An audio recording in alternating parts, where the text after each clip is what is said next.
Этого никто не ожидал, но диалог между Кремлем и Белым домом официально перешел в фазу активного планирования мирного процесса. Телефонный разговор между президентом России Владимиром Путиным и американским лидером Дональдом Трампом, длившийся более 1,5 часов, стал не просто протокольным событием, а полноценным рабочим совещанием двух лидеров. Тот факт, что президенты провели на линии столько времени, указывает на обсуждение конкретных дел, дат и условий, которые лягут в основу будущей большой сделки по Украине. Это обсуждение уже вызвало волну беспокойств в европейских столицах и заставило Зеленского паниковать. Сразу после того, как Трамп положил трубку, он вышел к представителям прессы. Американский лидер не стал скрывать, что доволен результатами беседы. По его словам, именно прямое общение без посредников и лишних бюрократических звеньев позволяет решать вопросы, которые годами находились в тупике. Всех приветствую. У микрофона снова Александр. Я вижу ваши слова поддержки и уверен, что мы сможем победить алгоритм вместе. Подпишитесь, поставьте лайк этому видео и оставьте свой комментарий. Заранее спасибо и начинаем. Трамп подчеркнул, что его личный контакт с Владимиром Путиным – это инструмент, который он намерен использовать для завершения конфликта в кратчайшие сроки. Я долго разговаривал с президентом Путиным. Я говорил о нескольких разных темах, в основном об Украине. И у нас состоялся очень хороший разговор. Я думаю, мы довольно быстро найдем решение. В ходе пресс-конференции Трамп несколько раз акцентировал внимание на том, что российское руководство настроено на конструктивный диалог. По его мнению, затяжной характер противостояния заставил всех участников процесса пересмотреть свои амбиции и перейти к прагматичному расчету. Трамп считает, что Путин готов к серьезным шагам, если интересы безопасности России будут документально зафиксированы и гарантированы. Этот оптимизм Трампа базируется на его убеждении, что любая проблема имеет свою цену и условия, которые можно согласовать за столом переговоров. Чего он хочет добиться? Думаю, он хотел бы найти решение, могу вас заверить, и это хорошо. Одной из самых резонансных тем разговора стала инициатива по объявлению режима тишины в первых числах мая. Трамп подтвердил журналистам, что именно он предложил российскому коллеге рассмотреть вариант остановки огня. По замыслу Белого дома это должно стать своего рода тестом на доверие. Если военные замолчат хотя бы на несколько дней, это откроет дорогу для дипломатов и гуманитарных миссий. Однако для Владимира Зеленского такая инициатива выглядит как ловушка. Украинский лидер неоднократно заявлял, что любые перемирия используются Россией для перегруппировки сил и категорически отказывался обсуждать территориальные уступки. Теперь же, когда предложение исходит от Трампа, пространство для маневра у Киева сужается до минимума. Я предложил ему, так сказать, немного приостановить боевые действия. И я думаю, что он может на это пойти. Он может объявить о чем-то в этом духе. Я спросил его, даже если это будет небольшое перемирие, все равно гибнет так много людей.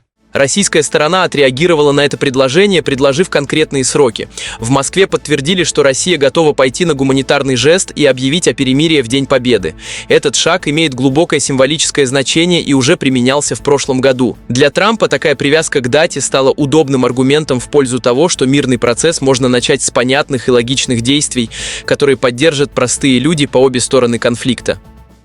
Владимир Путин проинформировал американского коллегу о готовности объявить перемирие и на период празднования Дня Победы.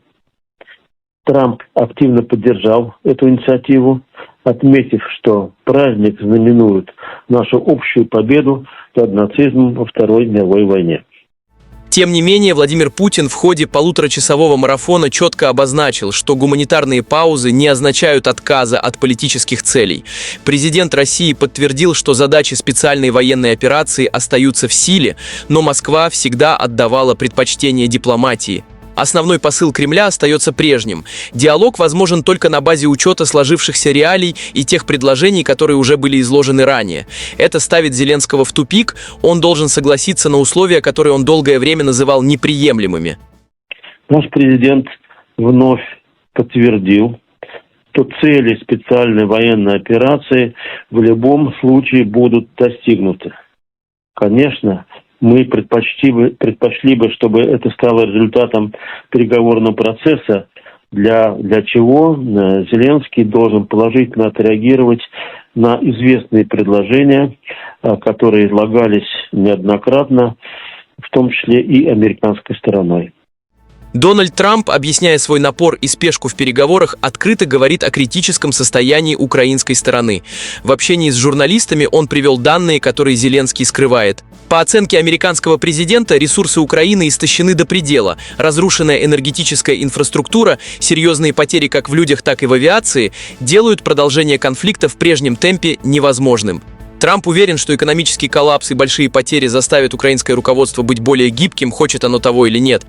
Я думаю, что Украина потерпела военное поражение. Вы, конечно, не поверите, если будете читать фейковые новости, но в военном плане они потерпели поражение. Посмотрите сюда. У них есть военно-воздушные силы. Все их самолеты сбиты или уничтожены.